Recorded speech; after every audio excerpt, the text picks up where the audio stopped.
Of the four candidates in the 1980 election that plunged Uganda into war, the most polished of them was no doubt JEHOASH MAYANJA NKANGI, who had even once served as Prime Minister of the ancient Buganda Kingdom before its abolition 14 years earlier.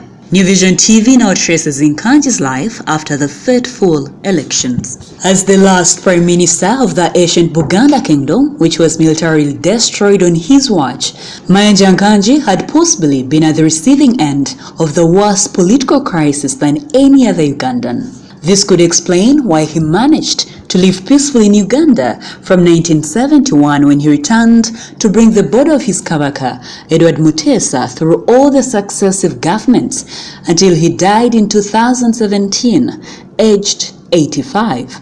At the fall of Binai Issa in mid-1980, Mayanja Nkangi formed the Conservative Party to contest the December general elections.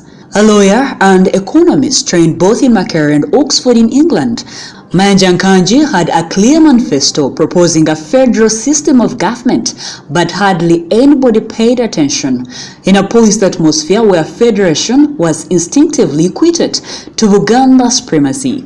His party was the butt of jokes. His poorly attended campaign rallies at which an old man in a kanzu carried the candidate's documents in a sisal bag, inspiring ridicule, and UPC candidate Milton Obote used to ask whether the people were serious, if even the CP can talk of going to power. The CP did not win a single seat in the December 1980 election, but Nkangi had made his point that believing the order of unity in diversity is a right that should not be criminalized. After the elections ended and the civil war started, Nkangi, who had lived peacefully under Amin as a commercial lawyer, continued with his life practicing in Kampala as an advocate of the High Court. When the Okellos overthrew Obote mid-1985, Nkangi was named to cabinet as Minister of Labour. The Okello government fell in January 1986, and the new president, Yoweri Museveni, appointed Nkangi Minister of Education. One of Nkangi's first achievements then was the expansion of higher education beyond the single university of Makerere to add Kyambogo and Mbarara. After education, Nkangi moved to economic planning, where he oversaw the diversification of the economy and promotion of the private sector, including the creation of Uganda Investment Authority. Finally, President Museveni appointed Nkangi the full Minister of Finance and Economic Planning, a portfolio he held for most of the 90s, during which Museveni would proudly describe him as a conservative turned revolutionary. Nkangi presided over the implementation of many liberal economic policies.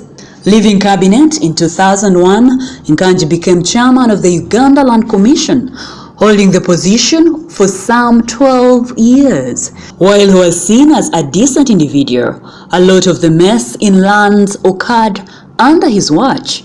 This was obviously due to his leave and let leave policy, as he did not do enough to stop the abuse and grabbing of public lands during his tenure.